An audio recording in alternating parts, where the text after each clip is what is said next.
Good evening everyone and welcome back to my channel. As I kind of promised, I would go a little bit into the details as to how how I write my book, right? So my process in a way.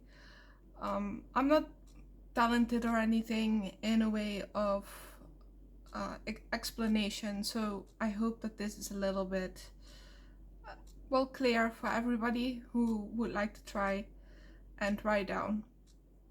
But basically, it's a very simple process that I try to do for the first day. And when I mean first day, for the first session, as I call them, they can be different for you. And any of these things you can change to your liking if you want to, but this is basically how I do it. So as I said yesterday, I did go into a tiny bit of detail.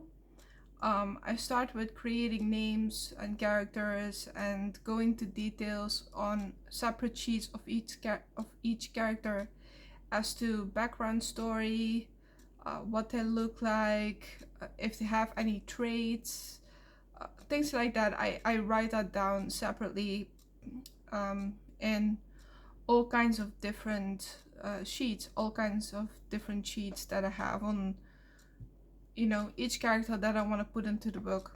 Usually during writing there are more characters being added throughout the story because it's not something I don't know how it's going to finish yet, and you don't know yet which characters they're going to meet. It could be something that is inspiration in the moment, or a thought of character that you want to introduce later in the book that you already know you're gonna want to introduce because you've had this great idea and you just really want to incorporate that. But yeah, so I start with the characters and then I look at what I want to do with a map. I forgot to say, okay, step number one. See, this is what I mean when I'm bad at explanation, but step number one should always be to define and make sure you know what kind of genre you're going with, right? I forgot about this for a moment, but you should always go with the genre and the subgenre. What I mean with that is, do you want to go with fantasy, romantasy, and what kind of subgenre in that? Do you want to go vampires? Do you want to go things like that. Werewolves, witches, do you want them all? Do you want something completely different? I mean, who knows? Maybe you want to make a completely new race. You're gonna have to do a lot more of the character stuff for something like that. I have attempted something like that in the past. It did work out kind of fine, but it was a personal project which I'm not going to share for personal reasons because it was just, well, personal, I guess. It's just something stupid that I don't really want to share. But yeah, you should decide that first before you do everything else, of course. But it can be quite difficult, especially if you're somebody like me who is into creating new kinds of monsters and stuff like that. It is hard. I'm not incorporating a set idea into the current book that I'm writing, but I have been creating off book, basically, just completely separate, trying to come up with monsters that I might want to use in the future for a future book. In which case you should think about something in the style of The Witcher, right? You have so many different monsters that are created specifically for that world, which is one of the reasons why I'm not doing this for this specific book. Not because I don't want to, it's just because I have a certain idea and vision what I want for this book and what I want for the upcoming books that come past it. So yeah, it's a bit of a thing, it's a bit of a long story. But yeah, as soon as I've done that, I'm gonna wanna set a timetable. As soon as I created all of the characters and character backstories based on my ideas from that, I usually create a timeline. With a timeline, I mean grandparents, great grandparents. If these characters have those, that's when they come in, and that's when I start creating a timeline in a way of what year is it currently, what year were they born in, what year were their family members born in. And that's just basically for a lot of clarity, but also for maybe future use, because you never know what can happen, right? There's a lot of things you can do with this, a lot of ideas that could come from it, a lot of things that you have not yet incorporated that you may think up and was like, damn, I wish I had done this in the beginning. But now you don't need to worry about that, because you've created something, a timeline from which it could come from, in which case that could fix that problem. So that's one of the reasons why I do that. Something I really enjoyed from Fourth Wing is the fact that some of the characters in the books had dyed hair. And that's something you don't see very often in my experience. I mean, I don't know if you've ever read books with people with dyed hair, but it's details like that that make things very interesting, right? So that's why I always go into details so deeply into the characters personally, because not only do you get a really thorough vision of what you want these characters to be, but also really set apart their personalities from others. Because there's also a couple of books that I've read where the personalities were just so alike. It's not fun. It's really not fun. And that's just a shame if it just becomes nothing, because it's all just the same. It's all the same kind of thing. And yeah, so that's something really important. You need to think about things like an actor. You need to think about tics. You need to think about what they like, envision all of that. Even if you don't necessarily put all of it into the book, do it for yourself, because if you can feel that character like you're being them while you're writing them, that will set things apart. That will really incorporate and make that person come to life, not only for you, but the way you then write them, knowing them in a whole different light than the others, will in fact matter. I mean, like I said, even if you don't put in all of the details, people will feel through your writing, what this character is like. And that is really important. So that's one of the biggest things that I've always had to do. Of course, this can be difficult. That depends on what kind of a book you're writing. I have written a short story a while ago, mainly because I was really angry and I needed something to let out. And this person was a psychopath. Not the psychopath without empathy, but a psychopath in a way of just a bloodstone killer, absolutely insane kind of psychopath, not the literal psychopath in clinical terms. So yeah, it's, you have to be able to feel them. You have to be able to do something. And one of my biggest things that I do during writing is listen to music. If there is a certain how do I say this? If there's a certain feel to your book, listening to that kind of music will also keep you in that feel while you're writing it, making it a more of making it steady, making it a steady feel book, right? Because what I personally also notice is that sometimes the mood can change, and then one part of a book is dark, but then the other one is the other part is completely light,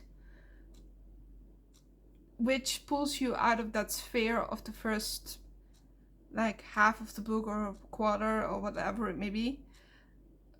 And that completely changes the mood, but can also really put you off. And so if you listen to music and keep into that sphere and that atmospheric feel that you have during writing, it will really help to keep yourself but also other people engaged. So yeah, this is basically most of the things that I can tell you. I don't know any other process really. I tend to write for hours on end at this point. I also do it on dark mode. I don't do it on light mode because the light is just very uncomfortable. Another thing that I can recommend you, and this is something that is probably gonna make me sound like a goddamn grandma, I like writing on a typewriter. That's basically my number one medium to use. Not because the computer isn't fine, it's more or less because doing things on the computer, I don't know, typing on a typewriter just gives me a completely different feel. That is just me. It just feels right. It feels authentic in a way to me personally. Doesn't mean that has to be like that for you. You can of course write on anything you want. If you write on paper with pencil or a pen, that's on you, or all your choice. If you want to do it on a computer, it's also fine. You know, whatever you want to do. But I personally use a typewriter, or used to. It broke. That's basically what I can tell you. That's basically my process. And yeah, so now I feel like I want to respond to a couple of comments. The answer is yes. I am in fact very, very, very proud of the book that I wrote when I was 15. I never said I wasn't. Absolutely I am. But like I said, it's my vocabulary, my personal being that has grown out of that. And I'm not aiming towards teenagers. Back then, I also wasn't aiming towards teenagers, but because I was a teenager and I didn't understand what it was like to be an adult, of course, because I was 15, 16. That's why it became a teenage book, but that's not what I want it to be. It is far too cutesy than it was supposed to be, because I took my inspiration back then from Anne Rice, but also from the Vampire Diaries, the originals, and it's supposed to be more brutal. Give me a moment. Oh, okay, sorry, there were people coming by and the window's open. I don't want them to hear me, because that's really freaking awkward. So yeah, I am very proud of it, but there's just a lot of things that need to be changed, a lot of things that are too cutesy, too teen, and that's not what I want it to be. I want it to be young adult at least, but I wanted to make it spicy, which was a very, very silly attempt when I was a teenager. I thought it was spicy. It was anything but spicy. It was hilarious, but it's supposed to be more adult. So late young adult kind of adult thing, if that's a thing. That's kind of what I'm aiming for. Anyway, just to have it be more in the way of Anne Rice. In this case, think Interview with the Vampire. Like that. It's supposed to be more bloody, dark, and also somewhat steamy, but I mean, like I said, I don't want the whole book to be spicy, but I want to add some spice at least. But it's a whole thing, and back then I just didn't really understand much of being an adult, of course, because I wasn't. And yeah, so all of my books are aimed at young adults, at least going into adult territory. Yeah, so I do need to rewrite a lot, but that's, again, it's not because I'm not proud of it, it's just because the vocabulary is bad. Some of the wording is very flat. It's almost like it's been Google translated in a way, because it was during a time where my English was so very basic that it was definitely noticeable as somebody who just learned. Like, somebody posted a comment a while ago, not on my videos, but on somebody else's videos. It feels like it's been like somebody who just got on Duolingo for a couple of hours had written that book. That's basically the way I can tell you. So all of the words are correct, but there is very low difficulty in it. It's very easy, very beginner English, and that bothers me because I want it to be anything but beginner English, because I like it to be a little bit more advanced. Not just for the readers, but for myself, because if I can write something better, that would make me even more proud than I am already. Like I said, I think I wrote it in about 12 weeks-ish. I didn't really spend as much time on it in a way of like other people would. So yeah, technically it is finished quite a few times. It technically is. I just need to finish it in a way of choosing the ending, but I think I'm gonna throw out the endings and then just write something completely new on it. And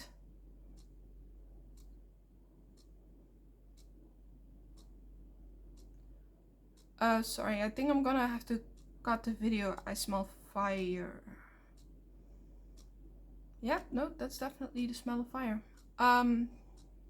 I'm sure everything is fine, but right now I'm a little worried, especially with a lot of kids just coming by, like they were running by when the smell is getting stronger. Yeah, I'm sure everything's fine. Yeah, anyway, I will be back on Monday. I hope that you enjoyed this video, and hopefully, oh boy, yeah, have a good night, have a good morning, have a good day, and have a good evening, and I will let you know in the comments if everything is fine, because I'm sure I'm gonna get questions about it. The smell is getting stronger, so yeah, this is my time to go. Anyway, have a good night, bye.